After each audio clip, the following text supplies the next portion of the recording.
tear your soul apart. Presto, you're dead.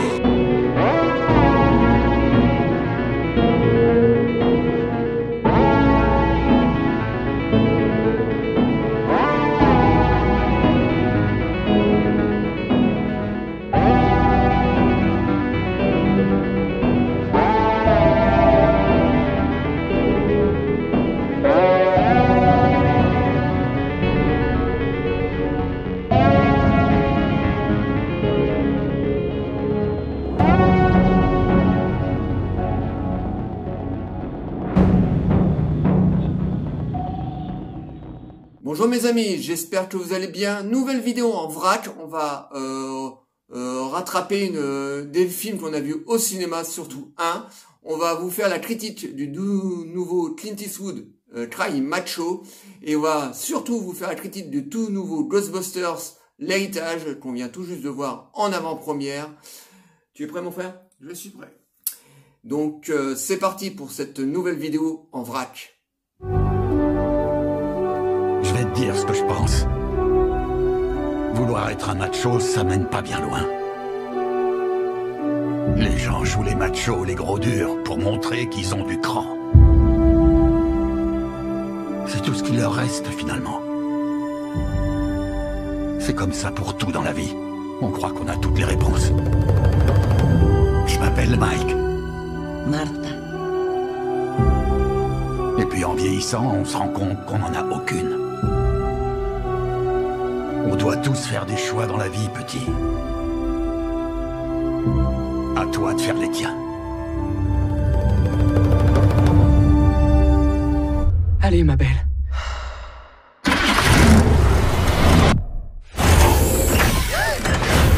Il y a un poste d'artilleur.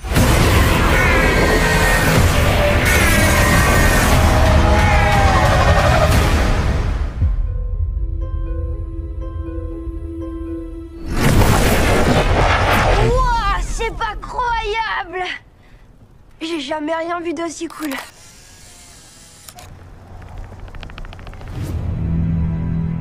Pour commencer la vidéo, on va vous parler du tout dernier Clint Eastwood, Cry Macho. Alors David, qu'est-ce que tu as pensé du dernier Clint Eastwood? Bah, pour moi, déjà, je veux dire, c'est une petite cuvée cette année. Hein, c'est un petit Clint Eastwood. Déjà que j'ai eu un peu de mal avec le précédent, que je trouvais déjà pas extraordinaire. J'avais pas aimé l'histoire. À part, bien sûr, La Mule, qui était un film qui m'avait beaucoup plu parce que la prestation de Clint Eastwood était contrebalancée par des excellents acteurs qui leur envoyaient la balle. Donc, malgré sa vieillesse, celui-là, ben, c'est un film qui raconte pas grand-chose pour moi. Voilà, c'est un film, un film de vieux avec je dirais, un mort-vivant à l'intérieur, parce que bon, Clint Eastwood perd un peu de sa superbe dans ce film-là.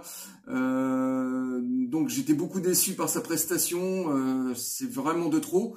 Et voilà, c'est un film qui se laisse un petit peu balader comme ça. C'est vraiment c'est un film sur une fin de vie, sur voilà, comme le personnage en fait. Et donc l'histoire, c'est Clint Eastwood, enfin le personnage de Clint Eastwood qui est censé aller chercher un enfant au Mexique, qui va d'ailleurs. Donc voilà, se dit un road movie, mais il se passe pas grand chose dans ce road movie. Hein. Il va d'un point A à un point B. C'est une ligne droite et au milieu de cette histoire, ben voilà, il trouve un petit village où il va s'enterrer, grosso modo, mais il se passe absolument rien. Il y a une histoire d'amour centrale. Ça marche pas vraiment parce qu'en fait c'est une belle femme de 45, 50 ans, lui il en a 90. Voilà, il a du mal aussi à se mouvoir aussi dans les espaces et tout. Parce que voilà, il a du mal à s'asseoir sur une chaise, il a du mal aussi de sortir d'une voiture, voilà. Donc faire un road movie quand t'as un acteur qui arrive plus à totalement assumer sa prestation, ça devient quand même très compliqué. Non, voilà, c'est un film très gentil. C'est vrai que ça marche sur l'émotion. Je dirais qu'il y a que ça vraiment à récupérer dans ce film. Mais autant le film a déçu sur son histoire, qu'il n'y a pas grand-chose à raconter. Et en plus de ça, la prestation de Clint Eastwood est vraiment très limite. Pour moi, il est en fin de course. à part délivrer bien sûr des sentiments, et il a perdu de sa superbe. Donc j'étais assez déçu par ce film, et il se passe pas grand chose, quoi. Franchement c'est quand même malheureux, il se passe vraiment pas grand chose. Donc j'espère que Clint Eastwood va continuer à nous sortir des films, mais en tant que réalisateur, mais qui se mettent surtout plus en image comme ça, qui ne joue plus la comédie, parce que c'est vraiment là il m'a déçu, vraiment beaucoup déçu, et je me suis très ennuyé devant ce film. Bon, après ça reste quand même assez académique et assez classique, hein, ça reste du Clint Eastwood, hein, on n'est pas déçu de ce côté-là, mais il se passe vraiment pas grand-chose dans ce film, et bon, c'est encore une énième histoire de rédemption de personnage. Clint Eastwood, ça fait 4-5 fois qu'il nous la sert.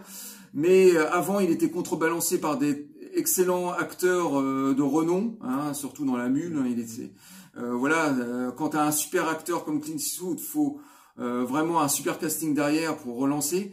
Là, c'est absolument pas. C'est un film de Clint Eastwood avec seulement Clint Eastwood à l'intérieur. Voilà, donc assez déçu pour ma part. Bah écoute, moi je serais moins méchant avec toi par rapport au film. Moi j'ai le cul entre deux chaises ce film, voilà, je peux pas le détester. Voilà, donc je suis d'accord avec toi, c'est un film mineur de Clint Eastwood, hein, il arrive bien sûr pas à la puissance d'un Échange ou d'un d'un $1 Million Baby ou d'un Mystic River par exemple. On est vraiment dans un tout petit Clint Eastwood.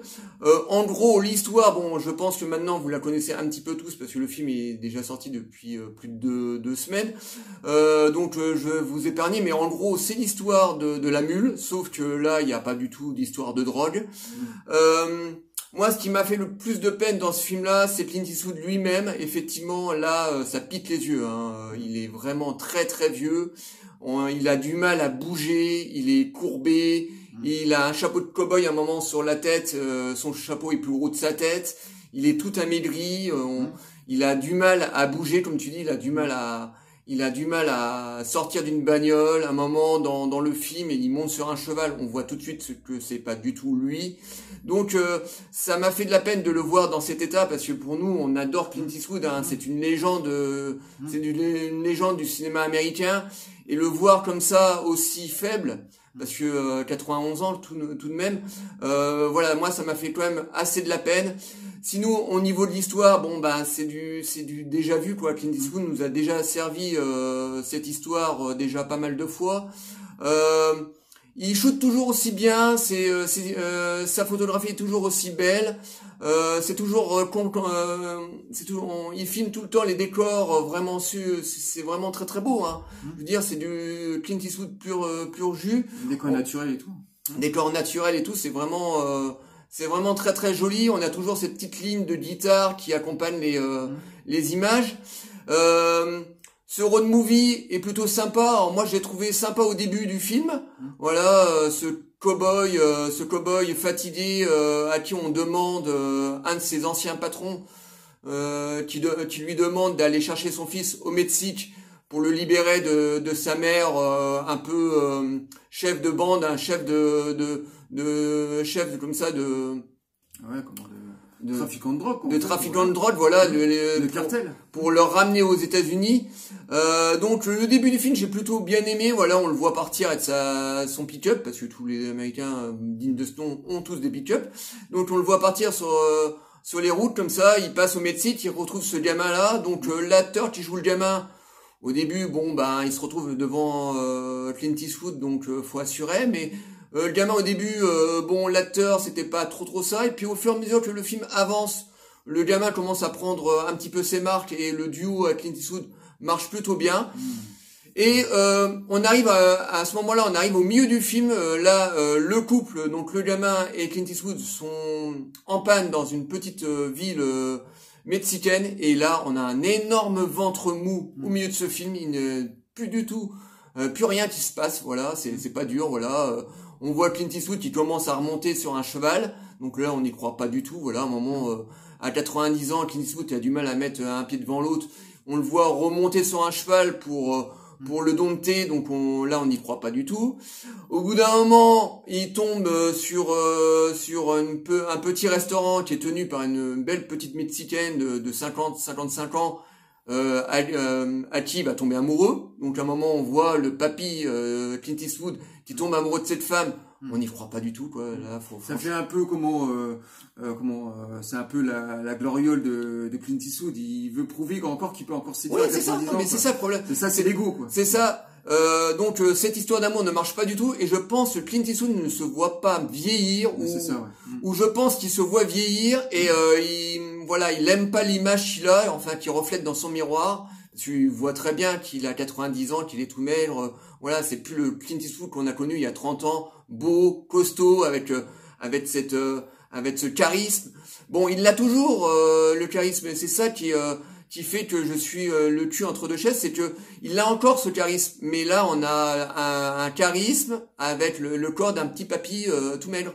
Et je pense que Clint Eastwood il se voile un peu la face en disant voilà, je suis encore capable dans les films de draguer, d'être le macho, d'être l'acteur macho, l'acteur avec séducteur comme c'était le cas dans les années 70-80, quoi.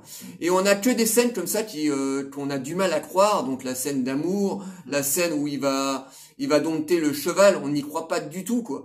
Et on a cet énorme ventre mou au milieu du film qui ralentit très méchamment le rythme du film jusqu'au climax de fin où il va ramener le gamin aux États-Unis à son père. Et là on a une petite scénette où Clint Eastwood dit au revoir au gamin, donc on s'aperçoit que le personnage est assez pris d'affection pour ce gamin. Donc oui, c'est un petit Clint Eastwood qui est sympathique mais très très mineur. Donc si vous aimez Clint Eastwood, regardez-le. Enfin moi je l'aime plutôt bien, voilà. On est vraiment dans un tout petit Clint Eastwood.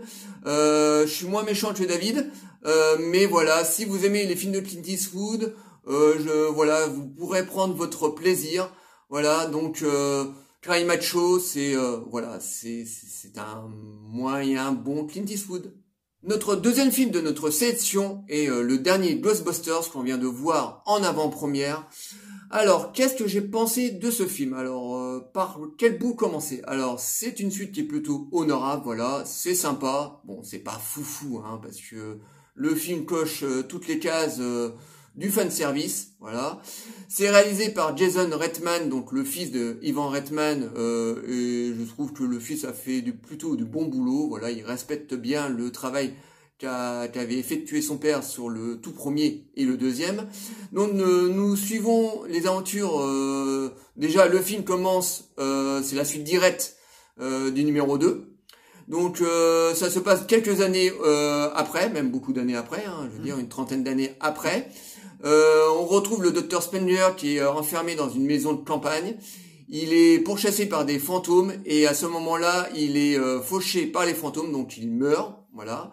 J'ai trouvé que l'ouverture du film était plutôt pas mal parce qu'on retrouve le personnage de Spengler, mais on voit pas son visage, hein, on le voit dans le noir, donc on voit que c'est un acteur qui a repris le rôle de Spengler. Mais le début du film commence plutôt bien avec un mystère assez bien fait. Ensuite, nous suivons les aventures des petits enfants du Dr Spengler et de sa fille qui vient s'installer dans sa maison. Très rapidement, les enfants vont tomber sur la voiture qui est cachée sous une bâche dans la ferme. Ils vont tomber sur un piège et pas loin de la maison, il y a une espèce de vieille montagne où sont enfermés tous les fantômes possibles et imaginables, en tout cas tous les fantômes du tout premier Ghostbusters. Et ces fantômes en fait sont à l'attente de pouvoir sortir et les fantômes vont finir par ressortir de nouveau et ça va donner l'occasion aux enfants de remettre la combinaison des Ghostbusters et les pattes de Proton pour casser du fantôme. Voilà en gros l'histoire de ce nouveau Ghostbusters. Alors c'est un film qui est plutôt sympa, qui est très long. Voilà, c'est un film, je sais pas combien de temps il dure, mais il doit durer au moins 2 heures. J'ai trouvé qu'il était assez long à commencer. Il est très très bien shooté. Voilà, j'ai rien à dire au niveau de la technique, la photographie, c'est vraiment très très beau. Les effets spéciaux aussi sont très très beaux, très très bien incrustés. On n'a pas de CGI dégueulasse. Au niveau de la technique, j'ai rien à redire, mais le film est assez long à commencer. faut attendre au moins une bonne heure pour commencer à avoir 2-3 fantômes. Donc, dès que ça commence, c'est plutôt réjouissant. Donc ça coche toutes les cases du fan service quand même. Voilà, on a les chiens qui reviennent, par exemple. On a le bibadome chamallow qui revient en tout petit. Voilà, là on n'en a pas un géant, mais on en a plein qui mesurent 10 cm. Donc on a pas mal de fantômes du tout premier qui apparaît. Ça fait très Strange and Finn. Voilà, effectivement, c'est comme on voyait dans la bande-annonce. Ça fait mélange de Stranger Things et de Ghostbusters, mais je trouve que les deux se mélangent plutôt bien. Voilà, la série et le style de Ghostbusters se marient vraiment très très bien. Sinon, sans ça, c'est une suite qui est plutôt bonne, voilà, qui est pas folle, voilà. Je vous révélerai pas la fin parce que on a un gros twist de fin, donc que je préfère que vous le découvriez. Donc j'ai pas boudé mon plaisir. Le seul truc qui moi m'a vraiment dérangé, c'est le rythme du film. Voilà, par moment il se traîne vraiment beaucoup, et par moment on a des scènes comme ça d'action qui s'enchaînent assez rapidement. Mais il est assez mal dosé, je trouve. Ils auraient pu doser l'action sur tout le long du film. Sans ça, ouais, c'est une bonne suite, mais bon, voilà, c'est pas mémorable. Voilà, on n'arrive pas du tout à l'échelle du tout premier, qui est pour moi difficile, très très dur à refaire. Voilà, on avait un humour typique des années 80. Bon là, la musique, la mise en scène font 13 années 80 et c'est plutôt plaisant. Voilà, surtout la musique. Voilà, en plus on a droit à la musique de Ray Parker Jr. à la fin du film, donc est assez plaisante. Bon, voilà, c'est un film que j'ai plutôt aimé, mais bon, c'est pas une suite, voilà, dantesque. Voilà. Et toi, qu'est-ce que t'as-tu pu penser de ce dernier Ghostbusters? Bah, moi, c'est à peu près comme toi, sauf que moi, je vais être un tout petit peu plus méchant parce que je me suis un peu emmerdé sur ce film. Je trouve que l'histoire est vraiment pas terrible. Par contre, c'est très simple. Voilà, on se retrouve à la campagne. T'as nos personnages préférés qui sont plus là, donc t'as les petits gamins qui sont là pour récupérer, enfin c'est l'héritage comme on dit, c'est la relève quoi. Puis non, c'est assez pauvre au niveau de l'histoire, il n'y a pas grand chose. Au niveau de la technique, je suis comme toi, il n'y a rien à dire. Sur la réalisation, c'est très correct. Au niveau des effets spéciaux, par contre là je trouve qu'il y a eu un très beau travail de fait sur même sur la photographie. On a vraiment l'impression de retrouver une patine des années 80, ou même sur les fonds. Les effets spéciaux sont très ressemblants aussi, c'est pareil, il y a beaucoup un bon travail de fait là-dessus, il y a vraiment, ça sent les 80s. Ensuite, on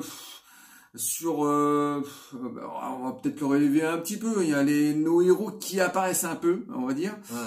Spoil pas. Ouais, voilà, on va s'arrêter là.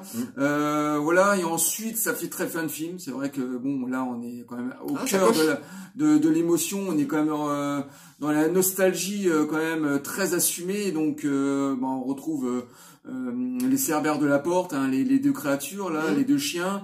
On retrouve comment ça s'appelle, Gozer qui revient aussi. Pareil, le même costume. Le personnage est très ressemblant que dans le premier quoi. Par contre, c'est assez avare sur les fantômes, sur les créatures. Oui. Ils se sont pas lâchés là-dessus, malheureusement. Et puis d'avoir situé l'action comme ça dans un petit village paumé au milieu du désert, ça fait beaucoup d'immensité comme ça. Il y a beaucoup de vide en fait, et on a l'impression que l'action se perd un petit peu dans ce décor gigantesque. Ouais, dans la campagne quoi. À la campagne quoi. En fait, le décor de New York était beaucoup plus, plus sympa quoi. Plus sympa, et puis ça apportait beaucoup plus d'action. Que là, il y a qu'une montagne, c'est un peu vide en fait de sens. Les enfants jouent bien, on peut pas dire que le casting est extraordinaire. Voilà, pour moi, je l'ai vu une fois. J'ai pas trouvé que c'était extrêmement, c'était mauvais. J'ai trouvé que c'était regardable, mais bon, on joue encore sur la nostalgie. Voilà, c'est quand même assez pesant. Je le regarderai une fois. Je pense pas que je le reverrai par la suite. Donc voilà, Ghostbusters, je l'ai vu, j'étais assez mitigé avant de voir le film, et ben tout mon fait c'est vraiment réalisé. Hein. J'ai pas eu le flash, le dire. Voilà, en fait, je me suis trompé. C'est vraiment génial. Donc voilà, c'est un Ghostbuster, c'est un film sympathique avec une bonne photographie, une bonne mise en scène des années 80, et voilà quoi. Donc un Ghostbuster assez moyen pour moi. Oui, effectivement, il coche toutes les cases du fan service. Il est très avare en action, ouais, parce qu'on se tape au moins 1 heure de présentation des personnages. Il prend vraiment son temps, hein. Jason Reitman là, de ce côté-là, il prend vraiment son temps pour placer ses personnages, pour placer son histoire, et c'est un peu trop long avant que ça commence, et il est mal dosé ce film. C'est ça le problème, c'est qu'il est très très mal dosé, et on a pratiquement tout à la fin, et même le climax de fin, j'ai pas aimé, moi j'ai pas trop aimé la fin, quoi, je veux dire, avec Gozer, avec la fin de Gozer et tout. J'ai pas trop aimé, et puis vous allez voir, ça fait très E.T., vous allez voir, il y a un côté très respecté du film de Spielberg. Hein. Et donc voilà, c'est dommage. C'est pas une mauvaise suite en soi, mais ça coche. C'est encore un film fan service à mort. Donc allez le voir. Ça tombe, vous allez prendre votre pied. Voilà, ça va vous plaire. Donc moi je me suis, ça m'a plu, hein, je veux dire. Mais voilà, c'est pas une suite. Voilà, c'est pas une suite dantesque. Voilà, encore une fois, c'est une suite d'une saga qu'on essaye à qui on veut récupérer encore des billets verts. En plus, on a une énorme porte ouverte à la fin pour une éventuelle suite, donc c'est encore une saga qui ne va pas s'arrêter. Donc, si vous aimez Ghostbusters, allez le voir, ça tombe, ça va vous plaire. C'est plutôt sympa, hein, on dit pas que c'est nul, mais c'est plutôt sympa. Donc Ghostbusters, allez le voir, ou pas. J'espère que cette petite vidéo récap vous aura plu. On va faire le petit message de fin. Likez, délikez, abonnez-vous. N'hésitez pas à nous envoyer des messages sur Crime Macho et Ghostbusters. Bon, on sait très bien que Ghostbusters n'est pas encore sorti, donc dès que vous l'aurez vu, n'hésitez pas à nous envoyer des messages pour nous dire ce que vous en avez pensé. On vous répondra toujours avec plaisir. Et on vous dit à très très bientôt. Ciao les amis.